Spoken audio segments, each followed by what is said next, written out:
आज खऱ्या अर्थानं महायुतीच्या सरकारच्या वतीने आदरणीय अर्थ व नियोजन मंत्री उपमुख्यमंत्री अजितदादांनी लाडक्या बहिणींच्या साठी मुख्यमंत्री माझी लाडकी बहीण या योजनेसाठी जवळपास 36,000 कोटींची तरतूद ही त्यांनी केलेली आहे. तर एकत्रित असा लाभ याचं वितरण सुद्धा प्रगतीपथावर आहे. लाडक्या बहिणींसाठी अतिशय महत्त्वाची बातमी. ज्या लाडक्या बहिणींना काही महिन्यांपासून हप्ता मिळालेला नाही त्या बहिणी आज खुश झालेल्या आहेत. कारण या लाडक्या बहिणी योजनेसाठी पात्र असून सुद्धा गेल्या काही दिवसांपासून लाडकी बहीण योजनेचा हप्ता त्यांना मिळत नव्हता. पण आज सकाळी 9 वाजतापासून महिलांच्या खात्यांमध्ये पैसे जमा व्हायला सुरुवात झालेली आहे. काही जिल्ह्यांमधील लाडक्या बहिणींना तसा मेसेजसुद्धा आला आहे. गेल्या काही महिन्यांपासून म्हणजे जून जुलै महिन्यांपासून काही लाडक्या बहिणींचा लाभ बंद करण्यात आला होता. काही बहिणींना जूनपासून पैसे येत नाहीत तर काही बहिणींना जुलै महिन्यांपासून पैसे मिळत नाहीत. ऑगस्ट महिन्याचे पैसेसुद्धा काही बहिणींना अजूनही मिळालेले नाही. पण आता सप्टेंबरचा हप्त्यासोबतच या महिन्यांचे बाकी राहिलेले पैसेसुद्धा तुम्हाला लगेचच मिळणार आहे. पण त्यासाठी तुम्हाला एक महत्त्वाचं काम करायचं आहे असं सरकारच्या माध्यमातून स्पष्टपणे सांगण्यात आलेलं आहे. कोणतीही पात्र बहीण या योजनेपासून वंचित राहता कामा नये अशा सूचना उपमुख्यमंत्री एकनाथ शिंदे यांच्या मार्फत अधिकाऱ्यांना देण्यात आलेल्या आहेत. गेल्या काही दिवसांपासून लाडक्या बहिणींची कठोर तपासणी होताना दिसून येते. पण यामध्ये काही बहिणी पात्र असून सुद्धा त्यांना या योजनेमधून वगळलं गेलं. या बहिणींवर खूप मोठा अन्याय आहे. कारण काही लाडक्या बहिणी योजनेसाठी पात्र नसून सुद्धा त्यांना दर महिन्याला योजनेचा लाभ मिळतोय आणि ज्या महिला खरंच गरजू आहेत त्यांचा लाभ मात्र बंद झालेला आहे. बहिणींवरचा हा अन्याय दूर करण्यासाठी एकनाथ शिंदे साहेबांनी एक महत्त्वाचा निर्णय या ठिकाणी घेतला आहे. काल झालेल्या एका बैठकीमध्ये मुख्यमंत्री देवेंद्र फडणवीस, उपमुख्यमंत्री अजितदादा पवार यांच्या सहमतीने हा जो निर्णय आहे तो मंजूर झालेला आहे. लाडक्या बहिणींच्या दृष्टीने हा जो निर्णय आहे तो फार महत्त्वाचा आहे आणि ज्या बहिणी पात्र आहेत त्यांच्यासाठी अतिशय फायदेशीर ठरणार आहे. त्यामुळे व्हिडिओ लक्षपूर्वक ऐका. सध्याच काही दिवसांपूर्वी महिला व बालविकास मंत्री आदिती तटकरे यांच्या माध्यमातून सांगण्यात आलं होतं की लाडक्या बहिणी योजनेचा लाभ नियमितपणे मिळवण्यासाठी सर्व महिलांना EKYC करणं आता अनिवार्य आहे आणि हे जे EKYC आहे ते चालूसुद्धा झालेले आहे. बऱ्याच महिलांची EKYC प्रक्रिया पूर्ण झालेली आहे तर काही महिलांना KYC करताना बऱ्याच अडचणीसुद्धा येत आहेत. EKYC करण्यासाठी सरकारची जी अधिकृत वेबसाईट आहे ती व्यवस्थित चालत नाही. तिच्यावर खूप जास्त लोड येत असल्यामुळे त्या ठिकाणी एरर दाखवतोय. तसंच ती ओपन जरी झाली तरीसुद्धा OTP येत नाही. संपूर्ण प्रोसेस करण्यासाठी खूप वेळ लागतोय. त्यामुळे जवळपास 90% महिलांची EKYC करायची अजून बाकी आहे आणि फक्त 10%च महिलांची आतापर्यंत EKYC या ठिकाणी पूर्ण झालेली आहे. पण सर्व लाडक्या बहिणींनी अजिबात या गोष्टीचे टेन्शन घ्यायचे नाही. कारण की ही जी KYC आहे ती करण्यासाठी आपल्याकडे 2 महिन्यांची मुदत सरकारमार्फत देण्यात आलेली आहे.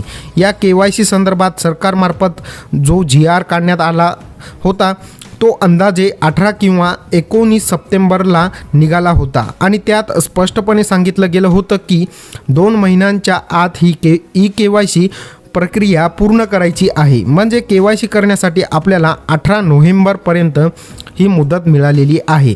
आपल्या कागदपत्रांचा जर काही प्रॉब्लेम असेल तर या काळामध्ये आपण ते दुरुस्त करून घेऊ शकतो. EKYC करण्याच्या अगोदर सर्वांनी चेक करून घ्यायला आहे की आपलं जे पॅन कार्ड आहे आणि आधार कार्ड आहे ते एकमेकांना लिंक आहे की नाही.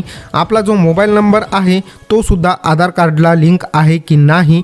आपल्या आधार कार्ड, पॅन कार्ड आणि बँक खात्यावर आपलं नाव, पत्ता आणि जन्मतारीख सारखीच आहे की नाही ते सुद्धा चेक करायला पाहिजे. कारण आपण ज्या वेळेला EKYC प्रक्रिया पूर्ण करतो त्यावेळेला जर या गोष्टी सारख्या नसतील तर KYC होत नाही. ही जी महत्त्वाची गोष्ट आहे ती सर्वांनी लक्षात घ्यायची आहे. आतापासून तुमच्याकडे जवळपास 1.5 महिन्याची मुदत शिल्लक आहे. या मुदतीचा फायदा करून घ्या आणि आपली जी कागदपत्र आहे ती बरोबर करून घ्या. त्याचबरोबर तुमची बँकेची KYC सुद्धा केलेली असणं गरजेचं आहे. म्हणजेच लाडकी बहीण योजनेचा हप्ता दर महिन्याला अगदी वेळेवर तुमच्या बँक खात्यामध्ये जमा होईल. आता आपले कागदपत्र व्यवस्थित आहे, पण जो पुढचा प्रश्न आहे तो सुद्धा खूप मोठा आहे. KYC करण्यासाठी जी वेबसाईट आहे तिला प्रॉब्लेम्स असल्याने या प्रक्रियेला अडथळा येतोय. महिलांना घरच्या घरी ही KYC करता येत नाही, पण सायबर कॅफेचा चक्रासुद्धा त्यांना माराव्या लागत आहेत. पण काळजी करू नका, कारण ही KYC करण्यासाठी जर अडथळे येत असतील, वेबसाईटला प्रॉब्लेम येत असतील तर सरकारमार्फत याची दखल नक्की घेतली जाईल.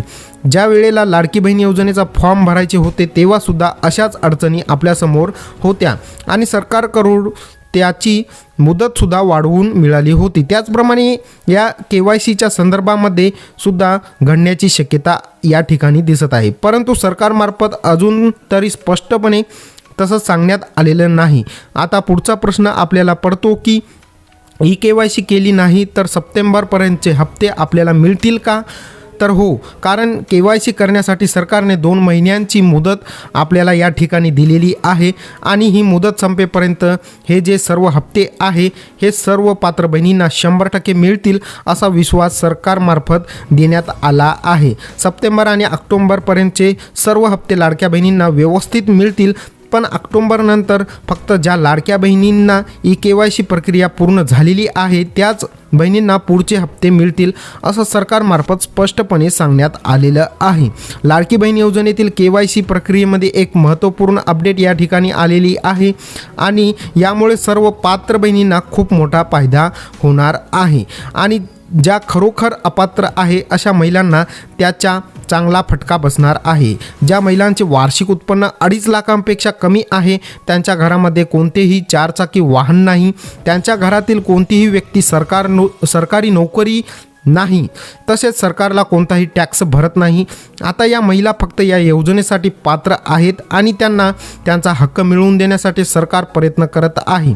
मागील काही दिवसांमध्ये ज्या महिला योजनेसाठी पात्र नाहीत त्यासुद्धा या योजनेसाठी लाभ घेताना दिसून येत आहेत. अशा ज्या महिला आहे या योजनेमधून बाद करण्यासाठी सरकारने अतिशय निर्णय जो घेतलेला आहे तो म्हणजे ज्या महिलांचे लग्न झाले आहे त्यांना आपल्या पतीची आणि ज्यांचं लग्न झालेलं नाही त्यांना आपल्या वडिलांची KYC करणं आता अनिवार्य आहे. त्यामुळे त्यांच्या वडिलांचं किंवा नवऱ्यांचं वार्षिक उत्पन्न समजेल आणि योजनेसाठी त्यांची पात्रतासुद्धा तपासता येईल. त्यामुळे हा जो निर्णय आहे तो अगदी फायदेशीर ठरणार आहे. जून, जुलै आणि ऑगस्ट महिन्याच्या हप्ता ज्या महिलांना मिळालेला आहे त्यांना लवकरच सप्टेंबरचा 1500 रुपये हप्तासुद्धा मिळणार आहे आणि बँकेकडून तसा मॅसेजसुद्धा त्यांना येणार आहे. पण ज्या बहिणींना गेल्या 2-3 महिन्यांपासून लाडकी बहीण योजनेचा हप्ता मिळालेला नाही त्यांनासुद्धा लवकरच हे पैसे एकत्रितपणे जमा होणार आहे. ऑक्टोबर महिन्यापर्यंतचे सर्व हप्ते अगदी व्यवस्थितपणे सर्व लाडक्या बहिणींच्या खात्यावर जमा होणार आहेत. पण पुढचे जे हप्ते आहे ते वेळेवर मिळवण्यासाठी आता तुम्हाला लाडकी बहीण योजनेची KYC करणं गरजेचं आहे, हे लक्षात घ्यायचं आहे. जर ही KYC नाही केली तर ऑक्टोबरच्या पुढचे जे हप्ते आहेत ते तुम्हाला मिळणार नाहीत. त्यामुळे लवकरात लवकर ही KYC पूर्ण करून घ्या. आजचा व्हिडिओ जर तुम्हाला आवडला असेल तर व्हिडिओला एक लाईक नक्की करा आणि तुमच्या मित्रमैत्रिणींसोबत शेअरसुद्धा करा. लाडकी बहीण योजनेसंदर्भातील सर्व अपडेट वेळेवर मिळवण्यासाठी चॅनलला जर तुम्ही अजूनही सबस्क्राईब केलेलं नसेल तर चॅनलला सबस्क्राईबसुद्धा करा. तर भेटूया नवीन व्हिडिओमध्ये. धन्यवाद.